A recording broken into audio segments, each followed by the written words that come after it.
नमस्कार, मैं राहुल कोटियाल।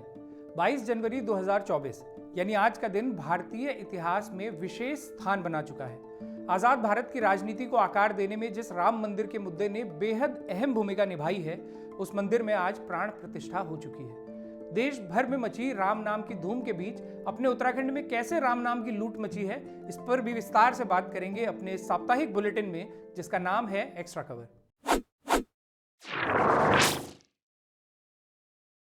इस बार की सर्दियां भले ही बिना बारिश और बर्फबारी के सूखी बीत रही हों, लेकिन उम्मीद है कि पहाड़ के रसीले फल माल्टे ने आपको निराश नहीं किया होगा और आपने भी चटक घाम में बैठकर फुर्सत से माल्टे का आनंद लिया होगा।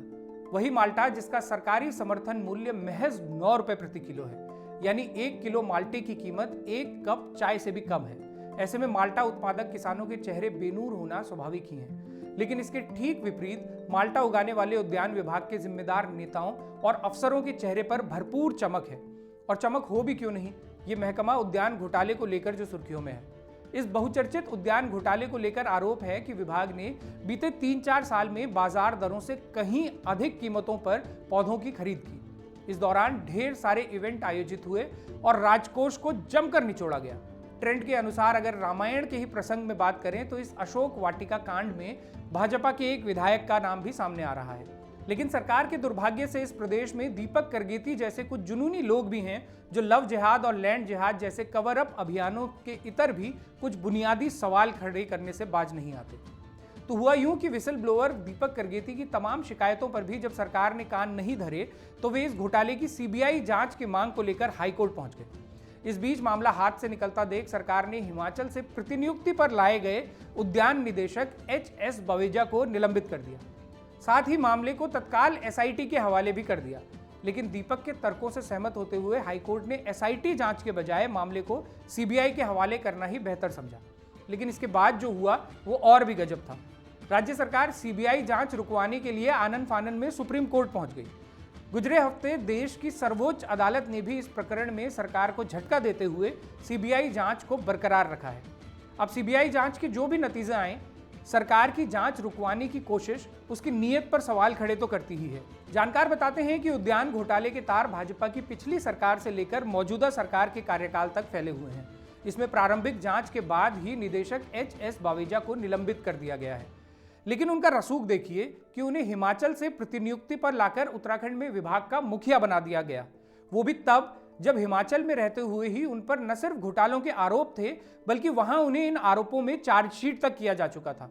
उत्तराखंड के तमाम विशेषज्ञों को छोड़ जब हिमाचल से इन विवादास्पद महोदय को निदेशक बनाकर यहां लाया गया तो फिर उन्होंने वही किया जो उन्हें करना था। ये एक और उदाहरण है कि कैसे रसूखदार लोग अपनी मनमर्जी के लिए उत्तराखंड को एक सॉफ्ट स्टेट के रूप में देखते हैं और यहाँ की सरकारें उनकी जी हजूरी करती नजर आती हैं। बहरहाल अब देखना है कि विपक्षी दलों के राज्यों में सुपर एक्टिव रहने वाली केंद्रीय जांच एजेंसी यानी हमारी सीबीआई डबल इंजन वाली सरकार से जुड़े इस प्रकरण में कितना न्याय कर पाती है, या फिर यह मामला भी कुछ दिन बाद उसी तरह ठंडे बस्ते में सरकार दिया जाएगा जिस तरह के तमाम दूसरे मामले सरकार दिए गए हैं। इधर इस बुलेटिन के तैयार होने तक अयोध्या में राम मंदिर की प्राण प्रतिष्ठा हो चुकी है। इससे पहले उत्तराखंड में धामी सरकार भी पूरी तरह भक्ति भाव में डूबी नजर आई। इस दौरान पूरी की पूरी सरकार राजकाज को किनारे करते हुए रामकाज में डूबी रही। मंदिरों में सफाई, भजन कीर्तन, शोभा यात्रा से लेकर दीपोत्सव तक सब कुछ हुआ। मुख्यमंत्री आवास में आयोजित भजन संध्या में तो राज्यपाल, मुख्यमंत्री और अन्य मंत्रियों सहित तमाम वीआईपी भजन गायिका स्वाति मिश्रा के आने से 2 घंटे पहले ही पालती मार कर बैठे नजर आए। अब पता नहीं इस सरकार में ऐसे कितने मंत्री हैं जो बीते 2 सालों में चमोली और पिथौरागढ़ जैसे पहाड़ी जिलों का दौरा कर पाए हों। लेकिन राम भरोसे सरकार ने घोषणा कर दी है कि जल्द ही पूरी की पूरी कैबिनेट अयोध्या जाकर रामलला के दर्शन करेगी। वैसे भी राम नाम की लूट का ऐसा मौका फिर कहाँ आने वाला है। राम नाम की लूट है, लूट सके तो लूट। हालांकि इसी धर्मपरायण सरकार के राज्य में एक पौराणिक नगर जोशीमठ भी है, जहां पिछले साल आई दरारों को अब ठीक 1 साल हो गया है और सरकार अब तक तय नहीं कर पाई है कि प्रभावित लोगों का विस्थापन कैसे किया जाए। दूसरी तरफ इस मामले में मुख्य विपक्षी दल कांग्रेस हमेशा की तरह दोराहे पर खड़ा है या चौराहे पर, उसे खुद ही समझ नहीं आ रहा। उत्तराखंड कांग्रेस के नेता इतने कंफ्यूज हैं कि अंग्रेजों के जमाने के जेलर बने बैठे हैं और कमांड दे रहे हैं कि आधे इधर जाओ, आधे उधर जाओ और बाकी मेरे पीछे आओ। इस जगबग का उदाहरण आज अयोध्या में चल रहे प्राण प्रतिष्ठा समारोह के मौके पर उत्तराखंड प्रदेश कांग्रेस भवन में भी देखने को मिला, जहां महिला कांग्रेस कार्यकर्ताओं ने प्राण प्रतिष्ठा की खुशी में सुंदरकांड के पाठ के बाद प्रसाद भी वितरित किया। हालांकि वैचारिक संकट कांग्रेस के सामने नया नहीं है। ठीक इसी तरह शाह बानो केस के बाद जो हालात बने थे, उनसे उभरने के लिए कांग्रेस के प्रधानमंत्री राजीव गांधी ने 1989 में तकरीबन हारी हुई बाजी जीतने की गरज से आनन फानन में अयोध्या में राम मंदिर के ताले खुलवा दिए थे। अल्पसंख्यक तुष्टीकरण के आरोपों से उभरने के लिए उन्होंने बहुसंख्यक तुष्टीकरण की वो जो राह पकड़ी थी, वो पूरी कांग्रेस को ले डूबी। यूपी का राजनीतिक इतिहास गवाह है कि उसके बाद वहां कभी भी कांग्रेस की सरकार नहीं बनी। राम मंदिर का राजनीतिक लाभ भाजपा को मिलना था, वही हुआ भी। अंतिम समय में भंडारे की लाइन में लगी कांग्रेस को प्रसाद भी नसीब नहीं हुआ और चप्पल चोरी के जो आरोप लगे सो अलग। खैर, तुलसी बाबा कह ही गए हैं, होइए सोई जो राम रचि राखा। पर इस भक्तिभाव के माहौल के बीच इमोशनल सीन तो Uttarakhand power junior engineer association ने क्रिएट किया।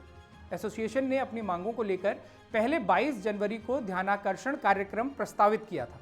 अब क्योंकि इस दिन अयोध्या में प्राण प्रतिष्ठा समारोह था, तो एसोसिएशन ने भी अपना आंदोलन इस शुभ घड़ी के बजाय एक दिन आगे खिसका दिया।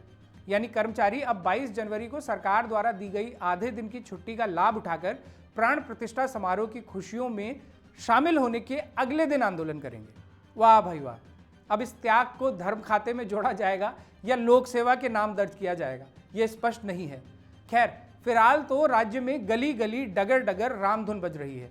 हमारी भी यही कामना है कि देवभूमि कहे जाने वाले उत्तराखंड के राजनेता और ब्यूरोक्रेट भी पूरा न सही थोड़ा बहुत तो मर्यादा पुरुषोत्तम के मार्ग पर चलें।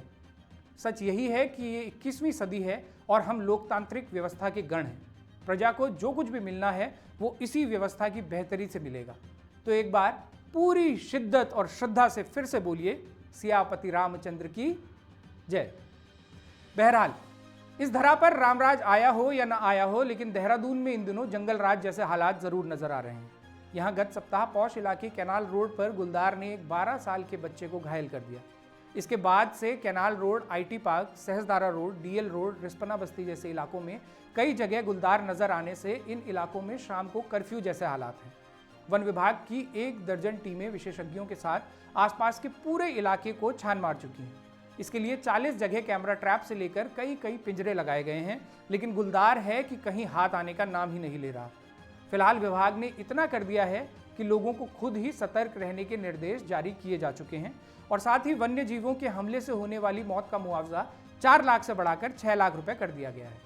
लेकिन मूल सवाल अब भी बरकरार है कि आखिर पहाड़ के गांवों से लेकर देहरादून जैसे शहरों में मानव वन्य जीव संघर्ष इतना आम क्यों हो गया है और ये संघर्ष आखिर रुकेगा तो कैसे? निश्चित तौर पर इसमें गुलदार की तो कोई गलती नहीं है। आपको याद होगा कि एक्स्ट्रा कवर के पिछले बुलेटिन में हमने उत्तराखंड के बहुचर्चित भर्ती घोटाले का उल्लेख किया था। इसके बाद कई युवाओं ने हमें अपनी पीड़ा पहुंचाई। देवप्रयाग निवासी सूरज सिंह रौथान ने बताया है कि उनके पिताजी 14 मार्च 2022 को छत्तीसगढ़ के नक्सल विरोधी अभियान में शहीद हो गए थे। उन्होंने बताया है कि कहने को तो राज्य सरकार शहीदों के आश्रितों को सरकारी नौकरी देती है, लेकिन उनके मामले में अब तक कोई प्रगति नहीं हो पाई। इसी तरह धारचूला के निवासी शैलेंद्र बम ने बारामासा को लिखा है कि उनका चयन वन दरोगा में हो चुका है, लेकिन ओबीसी प्रमाण पत्र में कमी बताते हुए उन्हें नियुक्ति नहीं दी गई। इस बीच वो तहसीलदार से लेकर एसडीएम तक से मिल चुके हैं और सारी औपचारिकताएं पूरी कर चुके हैं, लेकिन अब भी विभाग उनकी नियुक्ति पर खामोश है, जबकि उनके साथ के बाकी युवा नौकरी कर रहे हैं। लेकिन अगर आपको लगता है कि इस राज्य में सिर्फ नौकरियों के लिए ही जद्दोजहद रहती है, तो आप गलत हैं। स्थानीय लोगों का हक तो सहकारी बैंक के जरिए ई रिक्शा लोन देने में भी मारा गया।